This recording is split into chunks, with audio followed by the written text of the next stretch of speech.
Quando Isabel Cardoso, de 36 anos, CEO de um império de carros de 700 milhões de euros, abriu por engano um envelope endereçado para o departamento de atendimento ao cliente da sua empresa e encontrou uma carta escrita com a caligrafia incerta de uma menina de 7 anos que disse: "Querido Papai Noel, eu não quero nenhum brinquedo este ano. Eu só quero uma mãe para mim e para o meu pai, que chora à noite quando ele acha que estou dormindo." O mundo dela, perfeito e frio, parou. A carta foi assinada por Beatriz Oliveira e, em anexo, havia uma fotografia amassada de uma garota com grandes olhos castanhos que segurava a mão de um homem de macacão mecânico em frente a uma oficina. Isabel deveria ter jogado aquela carta fora e voltado para sua vida de reuniões e balanços, esquecer aquele erro postal.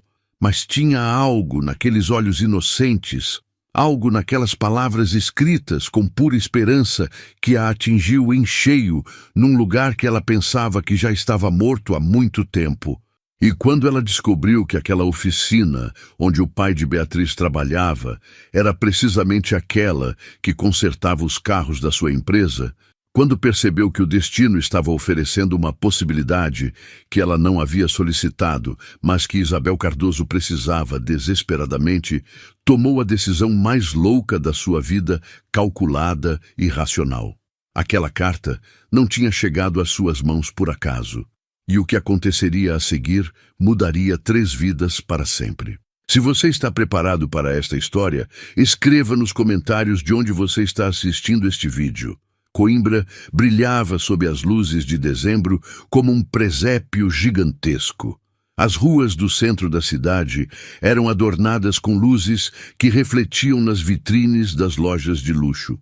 A árvore de Natal na Praça da República erguia-se majestosamente e o ar frio trazia o aroma de castanhas assadas e vinho quente dos mercados de Natal. Era a época da alegria, das famílias reunidas, de promessas e milagres. Para alguns. Para Isabel Cardoso, o Natal era só outra entrada no calendário empresarial. Um período do ano em que as vendas deviam aumentar, os bônus deviam ser calculados, as estratégias de marketing deviam ser otimizadas. 36 anos, cabelo castanho sempre preso num coque perfeito, olhos verdes que haviam aprendido a não mostrar emoções. Ternos de grife que custavam mais que o salário mensal de um operário. Era a terceira mulher mais poderosa no setor automobilístico português, diretora executiva da Cardoso Automotive, uma empresa fundada pelo seu avô que ela havia transformado num colosso de 700 milhões de euros. Isabel não tinha tempo para bobagens sentimentais. Acordava às 5 da manhã, fazia 1 hora de yoga no seu apartamento com vista para o Rio Mondego. Chegava ao escritório às 7.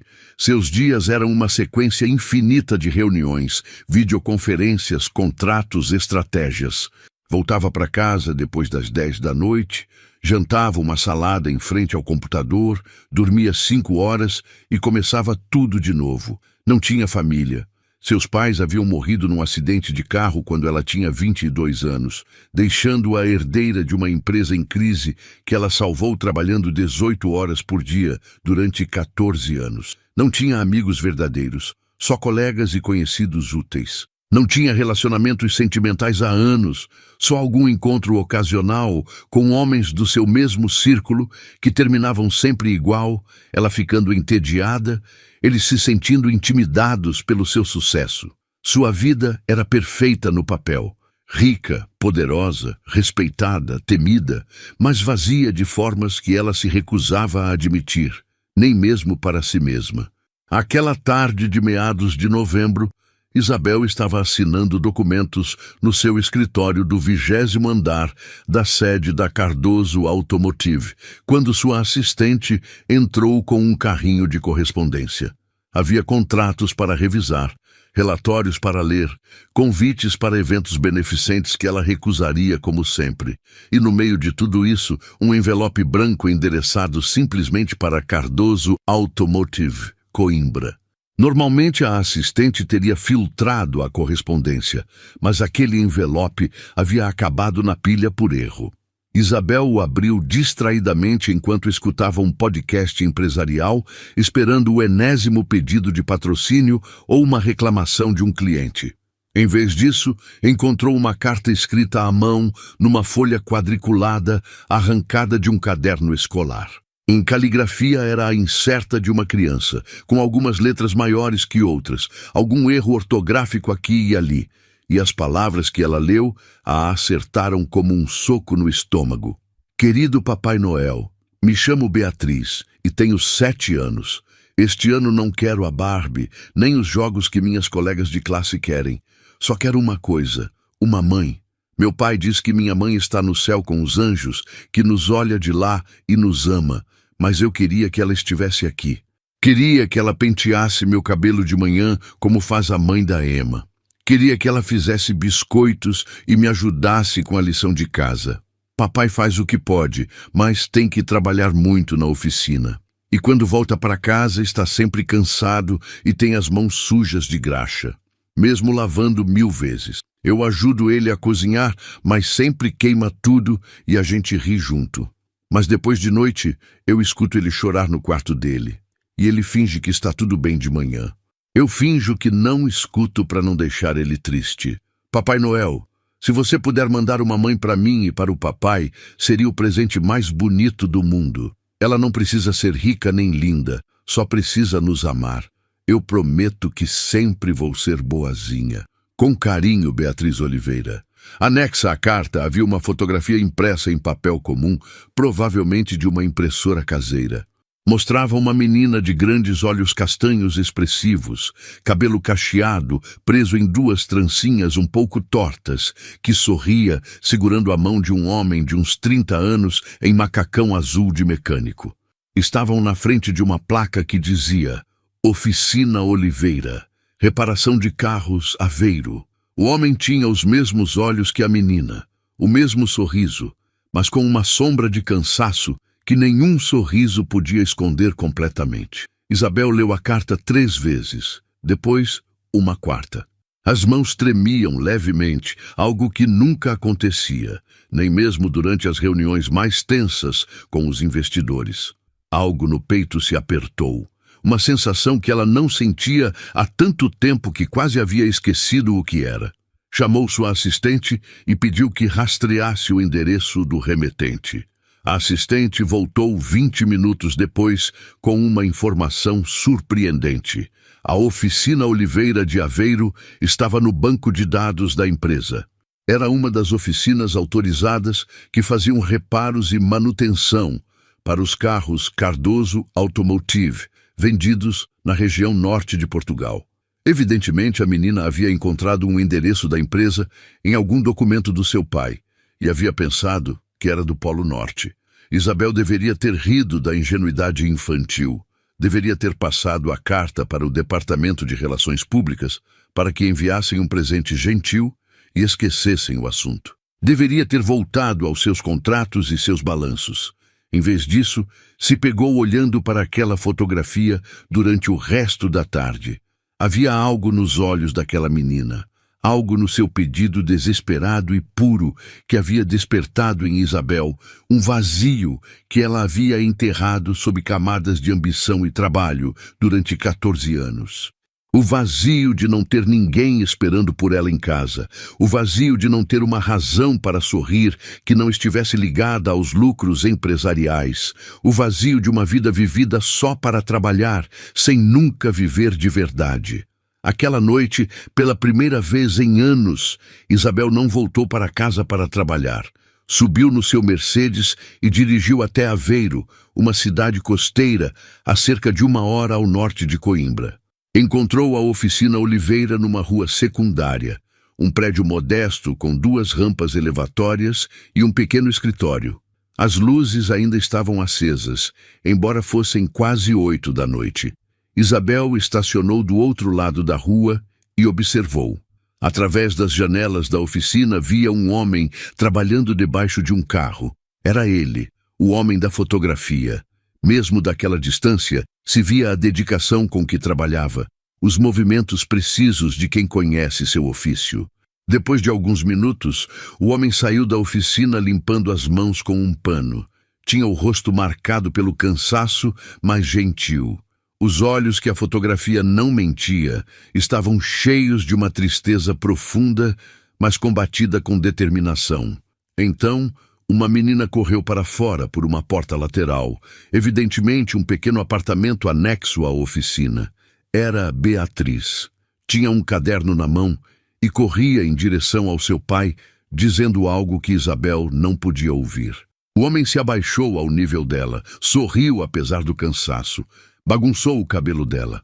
Beatriz mostrou algo no caderno, provavelmente a lição de casa, e ele a abraçou forte, tão forte que dava para ver quanto ele a amava, mesmo daquela distância. Isabel sentiu os olhos arderem. Quando foi a última vez que alguém a havia abraçado assim? Quando foi a última vez que alguém havia ficado feliz em vê-la pelo que ela era e não pelo que possuía? Voltou para casa aquela noite com a carta de Beatriz na bolsa e uma decisão louca se formando na sua mente. Não era racional, não era lógico, não fazia sentido para uma mulher como ela. Mas pela primeira vez em 14 anos, Isabel Cardoso ia fazer algo que seu coração queria, em vez do que sua cabeça mandava. Tiago Oliveira tinha 34 anos, mas aparentava 40. Acordava às 6, preparava o café da manhã para Beatriz, levava ela para a escola, trabalhava até às 7, jantava com sua filha, ajudava com a lição de casa, depois voltava para a oficina até meia-noite. Dormia 5 horas e começava tudo de novo. Havia enviuvado 3 anos antes. Ana havia morrido de leucemia, deixando-o com uma oficina hipotecada e uma menina de 4 anos para criar sozinho. Estava terrivelmente sozinho e sabia que Beatriz estava igualmente. A manhã seguinte, enquanto consertava um carro, ouviu o ronco de um motor de luxo. Um Mercedes classe S preto entrou no seu pátio. Dele desceu uma mulher que parecia ter saído de uma revista. Terno perfeito, saltos altos, uma aura de poder. Apresentou-se como Isabel Cardoso, diretora executiva da Cardoso Automotive. Tiago quase engoliu a língua. A mulher mais poderosa da indústria automobilística portuguesa estava na sua pequena oficina. Explicou que estava inspecionando oficinas autorizadas. Era mentira, mas Tiago não sabia. Foi Beatriz quem interrompeu, voltando da escola. Correu para a oficina e parou de repente ao ver a mulher elegante. Isabel sentiu o coração apertar. Esta menina havia escrito aquela carta pedindo uma mãe. Beatriz estendeu a mãozinha e perguntou com franqueza infantil se ela era uma princesa. Isabel riu, um som tão raro para ela que pareceu estranho. Depois, Beatriz a convidou para almoçar. Tiago gaguejou desculpas, mas Isabel, contra toda lógica, disse que sim. O apartamento sobre a oficina era pequeno, mas acolhedor, vivo. Tiago cozinhou enquanto Beatriz tagarelava sem parar. A massa estava queimada nas bordas, exatamente como Beatriz havia escrito. Mas Isabel disse que estava perfeita e estranhamente estava. Depois de comer, Beatriz mostrou seu quarto. Na mesinha de cabeceira havia uma fotografia de Ana. Beatriz disse com voz pequena que era sua mãe, que estava no céu, mas que falava com ela toda noite. Isabel sentiu os olhos arderem, se abaixou e abraçou Beatriz sem cálculos, só porque precisava fazer isso. Quando voltou para seu carro, Tiago disse que havia sido uma honra. Isabel olhou para ele de verdade. Viu um homem que trabalhava até a exaustão, que queimava a massa, mas tentava. Viu algo que não via há anos. Um homem verdadeiro. Perguntou se podia voltar. Tiago disse que as portas estavam sempre abertas. Beatriz gritou que tinha que ver o desenho que faria para ela. Isabel dirigiu até Coimbra chorando pela primeira vez em 14 anos. Sua vida acabava de mudar para sempre. As semanas seguintes viram Isabel fazer algo que ninguém na sua empresa havia visto jamais: sair do escritório cedo. Começou a visitar a oficina Oliveira 2, depois 3 vezes por semana. Beatriz estava cada vez mais feliz, apegada àquela mulher elegante que escutava suas histórias. E Tiago mesmo se pegou pensando em Isabel mais do que queria admitir, vendo nos olhos dela a mesma solidão que via nos próprios. Uma noite, depois que Isabel levou Beatriz para fazer compras, os dois ficaram conversando na oficina vazia. Pela primeira vez, se abriram de verdade. Ele contou sobre Ana, sobre o câncer, sobre o vazio que ela havia deixado. Ela contou sobre seus pais, sobre como havia enterrado a dor na ambição, sobre as noites vazias no seu apartamento. E então contou sobre a carta, sobre como havia chegado às suas mãos, sobre como a havia empurrado a vir. Tiago riu incrédulo. Beatriz havia escrito para o Papai Noel e recebeu isso. Mas uma ligação urgente do vice-presidente interrompeu tudo. Num instante, a mulher acolhedora desapareceu, substituída pela CEO de gelo. Isabel saiu com uma desculpa formal, deixando Tiago confuso. Nos dias seguintes, as visitas ficaram mais raras. Beatriz perguntava por ela todo dia, esperava na janela esperando ver o Mercedes preto. Então chegou a véspera de Natal. Isabel bateu na porta com os olhos vermelhos e a maquiagem borrada. Desabou no sofá chorando. Entre soluços, contou que estava fugindo deles por medo, que havia construído muros altos demais. Havia visto uma mãe com sua filha numa loja e algo havia quebrado dentro dela. Tiago simplesmente a segurou, deixando ela chorar. Naquele momento algo quebrou também nele. Os muros construídos depois de Ana, o medo de trair a memória dela. Disse a ela que Beatriz havia dado a ele esperança, que ele mesmo havia começado a sentir que a vida podia ser mais que simples sobrevivência. Isabel perguntou se podia passar o Natal com eles, não como a CEO, só como Isabel, como alguém que precisava de uma família tanto quanto aquela família precisava dela. Beatriz correu para fora e se jogou nos braços dela.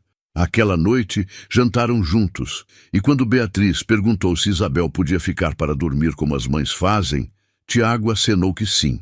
E aquela noite, 3 almas solitárias encontraram finalmente um lugar ao qual pertencer. Os meses seguintes foram felizes, mas difíceis. Isabel encontrou um equilíbrio entre trabalho e família, passando os fins de semana em Aveiro. Mas o mundo exterior não foi compreensivo. Um paparazzi os fotografou juntos e as manchetes foram impiedosas. A rainha dos carros se apaixona pelo mecânico. O conselho de administração convocou Isabel. Deram um ultimato: ou terminava o relacionamento ou a removeriam do cargo.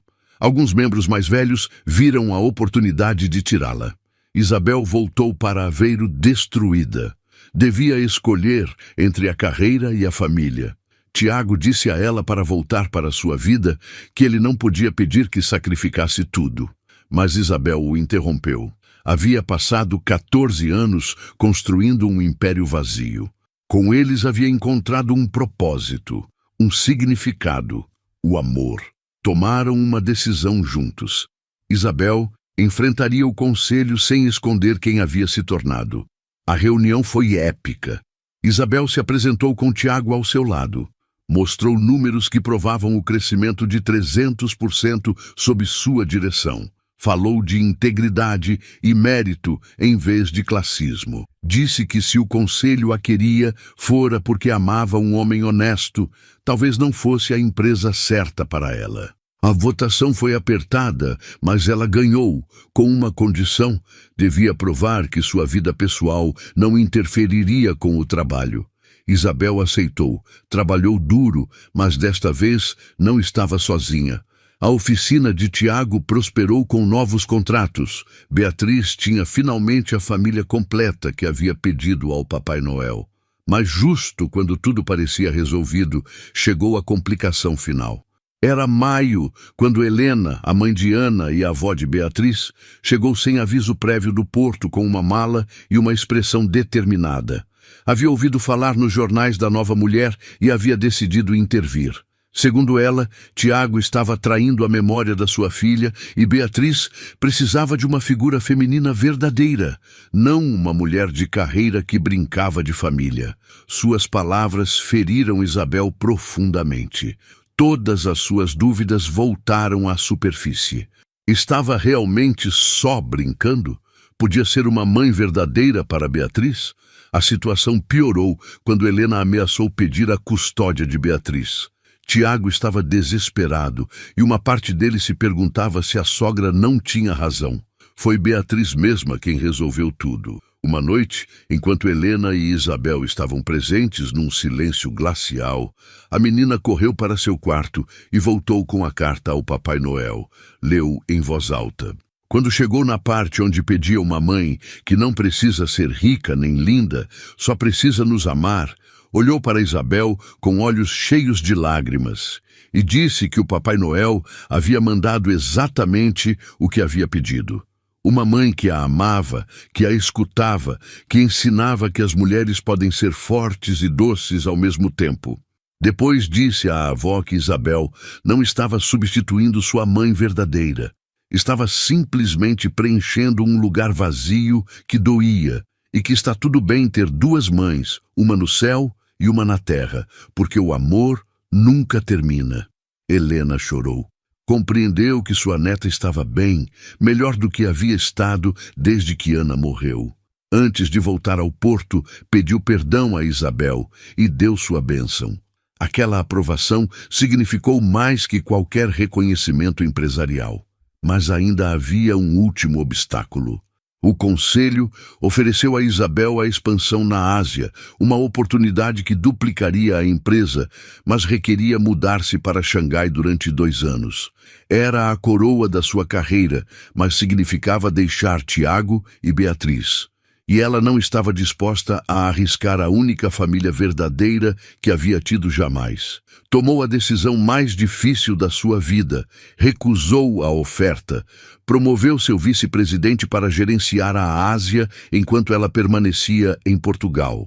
O conselho ficou chocado. Os analistas previram que estava jogando sua carreira fora, mas Isabel havia compreendido algo que 14 anos de sucesso não haviam ensinado. A grandeza não se mede só em lucros e poder, mas no que você está disposto a proteger. E ela protegeria sua família a todo custo. 1 ano depois, era dezembro novamente.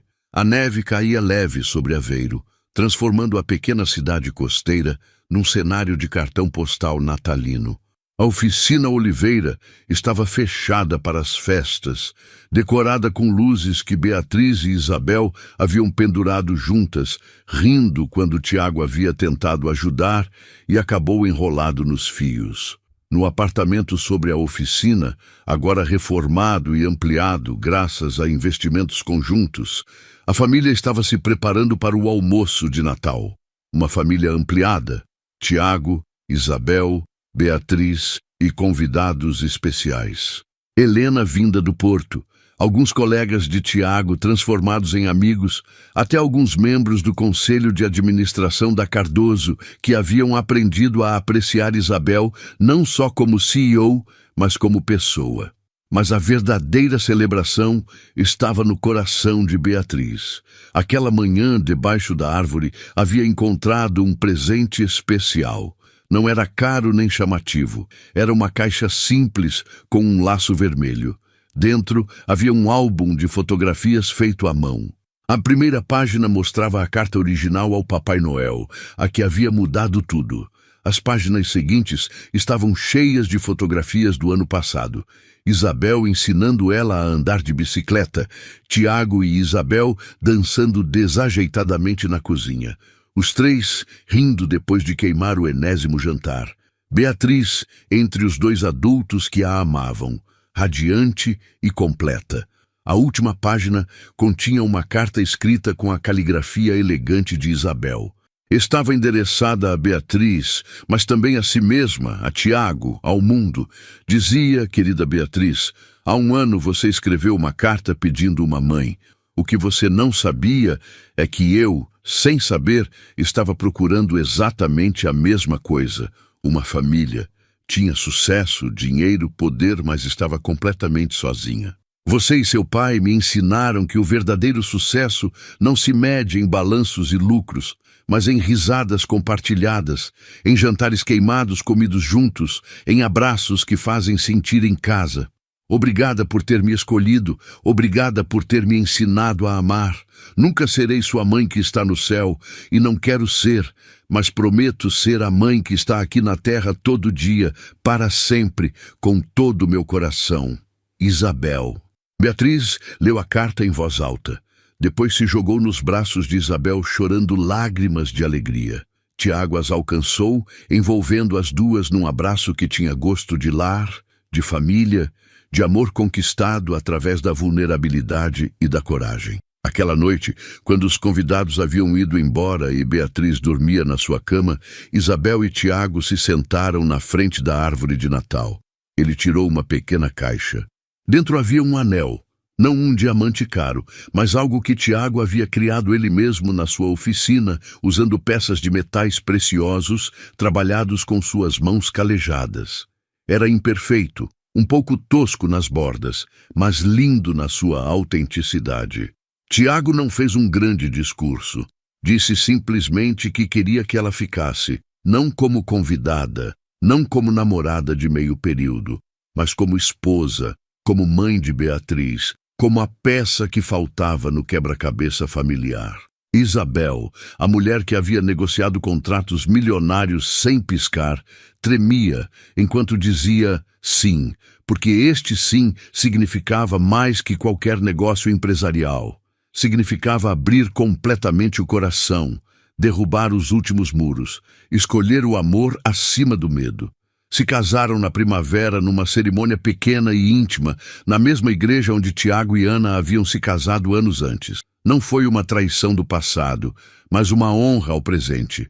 Helena estava entre os convidados mais felizes, sentada ao lado de Beatriz, que usava um vestido rosa e segurava um buquê de flores, oficialmente dama de honra e filha da noiva e do noivo, como ela mesma havia insistido em ser chamada. Os anos seguintes viram Isabel redefinir o que significava sucesso. A Cardoso Automotive continuou prosperando, mas sob uma liderança que valorizava as pessoas além dos lucros. Abriu programas de formação para mecânicos, dando oportunidades a pessoas como Tiago, que tinham talento, mas poucos recursos. Implementou políticas amigáveis à família, que permitiam aos seus funcionários ter vidas fora do escritório. Tiago expandiu sua oficina, mas nunca até o ponto de perder o toque pessoal, que sempre a havia caracterizado.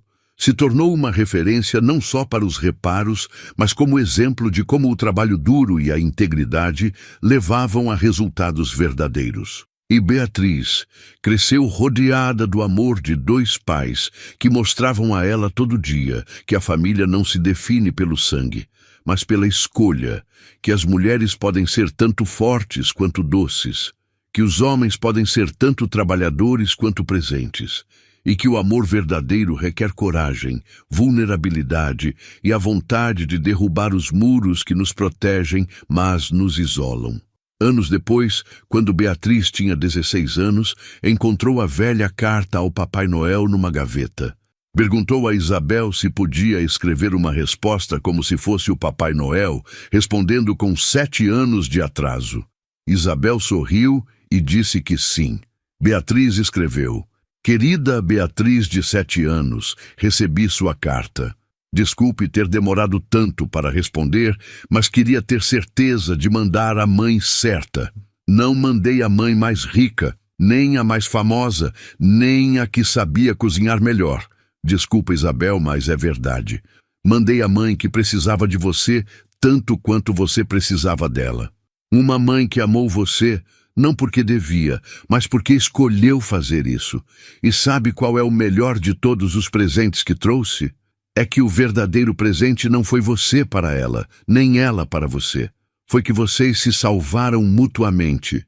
Com carinho, Papai Noel e Beatriz do futuro, que sabe que os milagres existem quando se tem a coragem de escrever cartas. A carta de uma menina solitária havia atravessado por acaso a mesa da mulher mais poderosa da indústria automobilística portuguesa.